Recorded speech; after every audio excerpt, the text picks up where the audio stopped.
So I want to remind you that it's the cumulative impact of verbal and nonverbal microaggressions that we have to always be aware of. We have to keep coming back to the cumulative effect, right?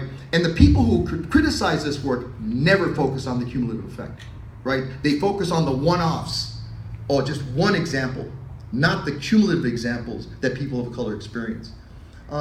So I gave you the types of context. Again, malls, you see this happening in shopping malls all the time, where people of color are hyper visible in these spaces, right? Where you walk into a store and people follow you, the clerks will follow you around the store, constantly sort of asking you if they can help you. Really what they want you to do is they want you to leave. Or you can be invisible in those stores or restaurants when you don't get service, where people ignore you because they don't feel that, no, this person shouldn't be here. Maybe if we just ignore them, they'll leave this particular space, whether it's a restaurant or a retail store. Effects, the impact of these racial microaggressions. They hurt, they're painful. And often people who critique these never talk about the pain, never talk about the hurt that people of color experience.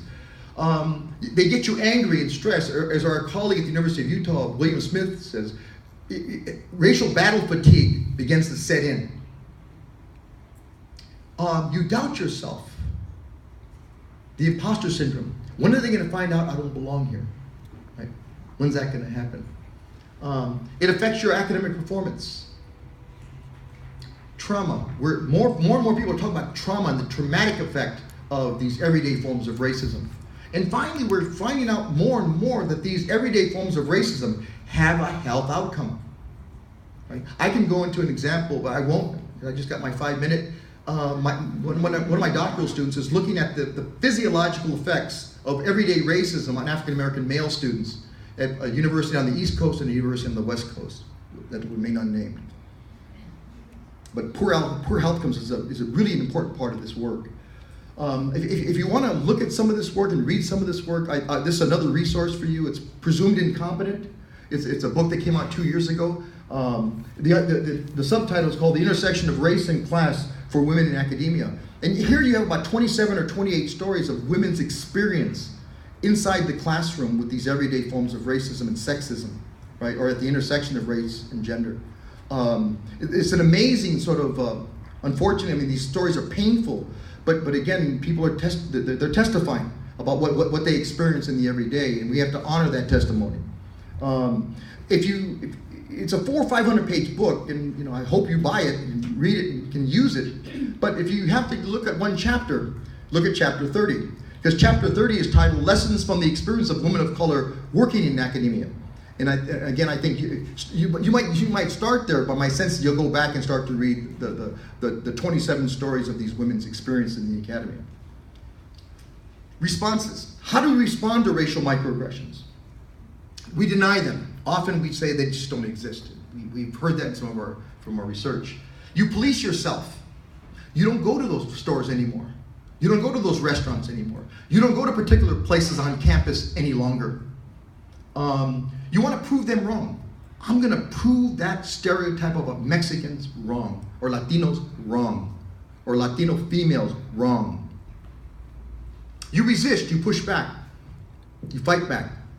And we have examples of that in our data for about 20 years of students who basically organize. And often they organize around these next bullet, counter spaces. They create these counter spaces or counter organizations to push back against everyday racism. And we talk about various art forms. I mean, often humor is an amazing art form over history, how we've used humor to sort of push back against everyday forms of racism in both their institutional forms, but also in their everyday forms. Music is another one. I like to look at public art as an example of art as a challenge to everyday racism and sexism. So some responses. Again, going back to Justice Sotomayor, she said, in my colleague's view, examining the racial impact of legislation only perpetuates racial discrimination. This refusal to accept the stark reality that race matters is regrettable. The way to stop discrimination on the basis of race is to speak openly and candidly on the subject of race, and to apply the Constitution with eyes wide open to the unfortunate effects of centuries of racial discrimination. as members of the judiciary tasked with intervening to carry out the guarantee of equal protection, we ought not sit back and wish away, rather than confront the racial inequality that exists in our society. So she's actually telling people to get to work, right? Again, a sitting justice on the Supreme Court is telling us, giving us a lesson, right?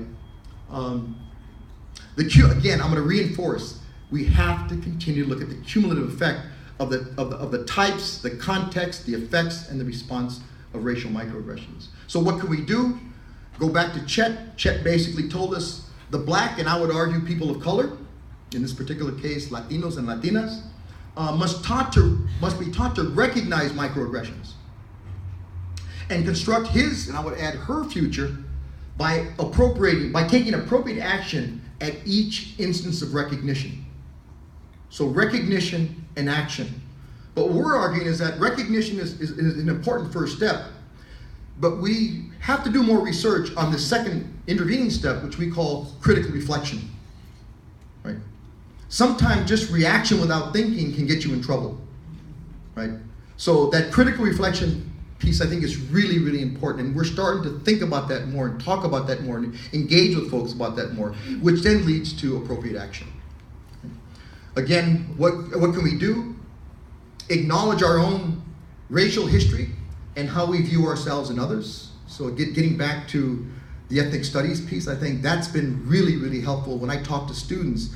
When students come to a place like UCLA or Cal State LA or East Los Angeles College, and they take that first Chicana and Chicano Studies class, I mean, just what it does to them, often. I think we have to confront our own biases that we have. And then finally, we have to actively work to develop our recognition, reflection, and action skills. And so, getting back to that LA Times editorial, Lindsay and I basically wrote that 800 words and it didn't go anywhere. We asked John